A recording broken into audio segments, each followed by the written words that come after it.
Hi, I'm Joanne, and I'm glad to be back here talking to you.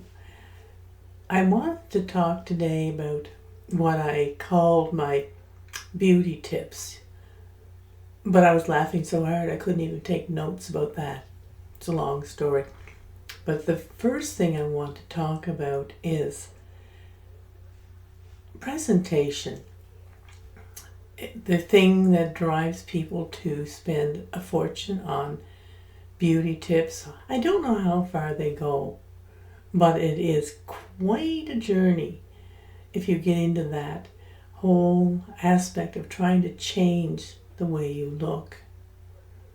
Now, what I have done, I'm 5'2", and well, I guess a few times in my life I've thought it would be nice to be 5'10", just for curiosity's sake. My goal today is to not digress any more than I just apparently have to do. Back to what I was starting to talk about was how my surroundings look. Then I'll get around to how I take care of how I look. My surroundings, and you can see behind me, especially on this side, the wallpaper is a disaster.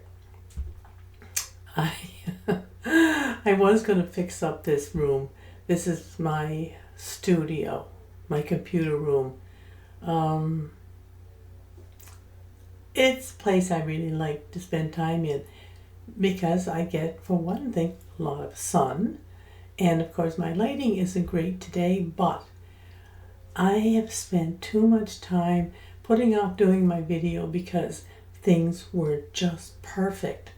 And perfect is the enemy of the good.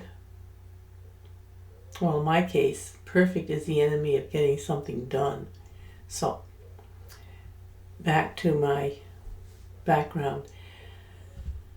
I did have a plan to redo the whole room.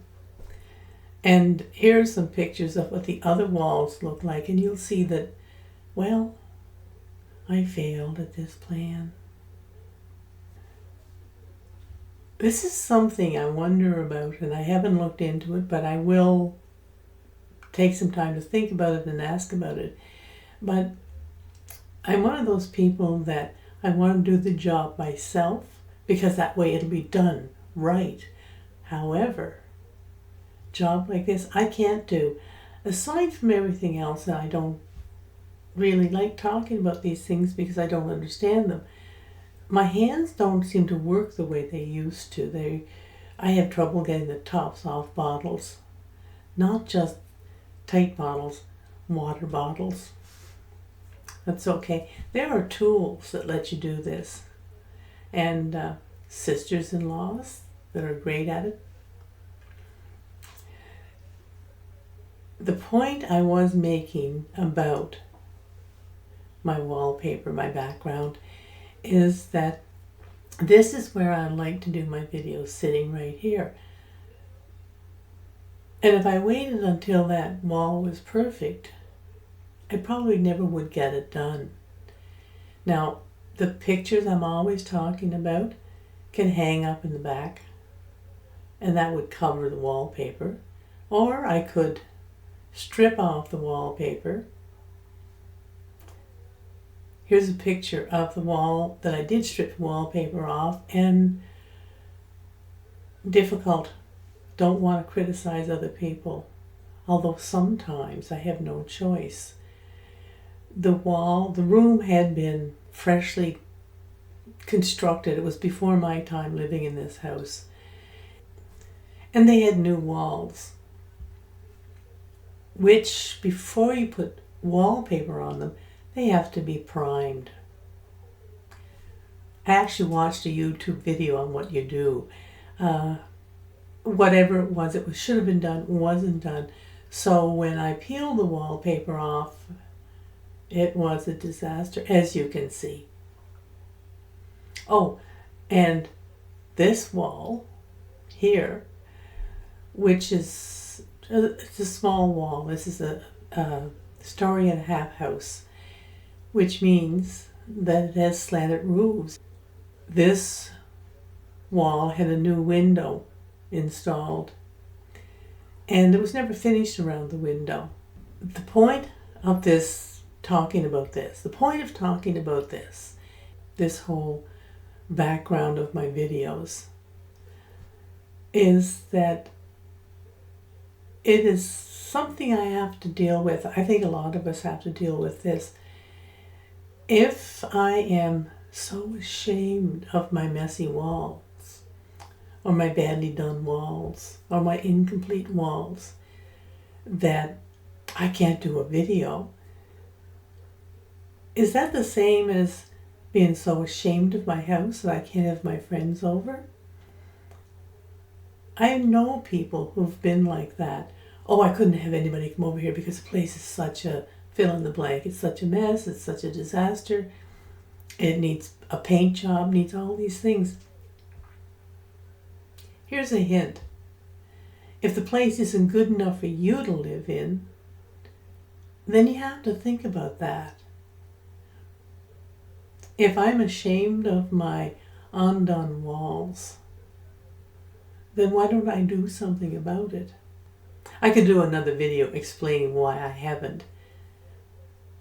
Maybe I will. Anyway, it's the same as our beauty. I don't even know what the whole concept of beauty is about. Is it a matter of feeling comfortable with yourself? I mean, would I feel more comfortable if I wore a lot of makeup? I don't think so. I never did wear a lot of makeup. Little lipstick. At one point I wore mascara, eyeliner, eyeshadow. But that's a time-consuming and aggravating and irritating hobby, habit, chore. There are some things I hesitate to talk about because they are ridiculous. But I figure if I'm going to sit here and display my wall and say, hey, I'll get around to it, or I'll do something else. There are things that can be done. And I did try this. I was going to blur the background, or I was going to do some sort of hocus pocus magic that replaced the background with a very attractive office picture. But I thought, no, I'm just going to be realistic. Maybe someday for fun I will put in some sort of magic background image, I don't know. But one of the things is, and I don't know whether I should even be talking about this, it has to do with teeth. 3 or 4 years ago I lost a lot of weight, about 65 or 70 pounds. And here's something that I didn't know, maybe you know. If you lose weight and you wear dentures, the dentures won't fit anymore. So this was during the pandemic, and I wasn't going to go to the dentist during the pandemic.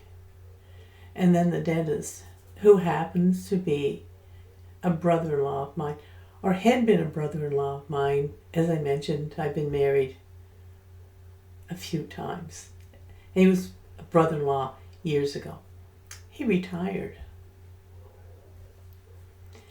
And there is a new dentist in town, and I already have an appointment to get my dentures fixed so they will fit again. Now, I'm not shy about smiling, and I'm grateful that the teeth that need to be denturized are in the back, and even with a big smile, they don't really show. But it's the kind of thing that has always amazed me about this whole striving for beauty. I have pictures of myself, going through those pictures I was talking about a couple of days ago, when I was a kid. Now, I don't have curly hair, a little bit of wave. And I've got a picture of my grand aunt Amy, who has beautiful head, beautiful wavy hair. I don't have that beautiful wavy hair. But my mother wanted me to have curls.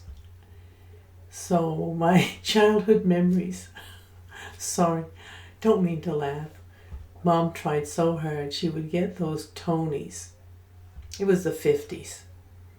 And she would get these Tonys and give me one of these Tony Doos, which was a very smelly and not pleasant experience. And then I would go around with these little wire curlers in my hair, smelling like some sort of chemical explosion. And I would have these gorgeous little curls. Mom thought they were adorable. And, well, here's a picture of me with my curls. I'm not impressed. When I was 8 or 9, I discovered, after much trial and error, if I washed my hair right after the Tony, like within 6 hours, using the laundry detergent, it wiped out the Tony. Or at least dramatically reduced all these curls. And finally, by the time I was 10, Mom decided there was just something in my hair that wouldn't hold a Tony, so she wasn't going to do it anymore. What a relief. So that's my idea of a beauty tip. How to overcome the Tony look. When I was in high school, the very early 60s, these great big rollers were so important. The girls all put their hair up in these massive rollers. These massive rollers had a 2-inch diameter. My poor hair had already been tormented enough with the Tonys when I was little. I wasn't going to sleep with these great big rollers in my hair so that I could get on the school bus in the morning with lovely curls and a headache and a stiff neck. And what did it matter to me? I was 13. So I started wearing my hair it was a French roll. It was quite easy. It had to be long enough. You could curl it up in the back, use 3 bobby pins to hold it in place. And it was neat and easy to keep. And I was the only one in high school with this look. I think that my main beauty tip is keep it simple. Now, over the years, and I haven't mentioned my best friend Perry before, but I'm going to mention Perry because he has given me wonderful advice. And his advice was to always carry a pair of tweezers with me. I think it was his grandmother or maybe his Aunt Lily. Anyway, one of these ladies always had her tweezers in her pocket when she went to visit. And if her daughter or one of the kids looked at her and said, "But Granny, you've got a hair right there," she would just take the tweezers, pass it to it, and then say, "Do me a favor and pluck it out." I haven't had to ask anybody to pluck my chin hair yet. Not because I don't have them, but because I can still see them enough to yank them out. That's my second beauty tip. Keep yourself armed with a pair of tweezers. They come in handy for other things too. And my third tip is not about what you can do for yourself, but what you can do with the stuff you bought to do something for yourself. I was going through the medicine cabinet. It's more like a closet. It has all these tubes and bottles and packets of stuff. I don't even know where they came from. I don't think I bought them. I'm pretty sure no one else in the house bought them, but there they are. So I had a lovely afternoon. I just went through that whole closet and I threw out bottles and tubes and dried out deodorants, and I found 9 packages of medications that had been expired since 2014, I think was the newest one I had there.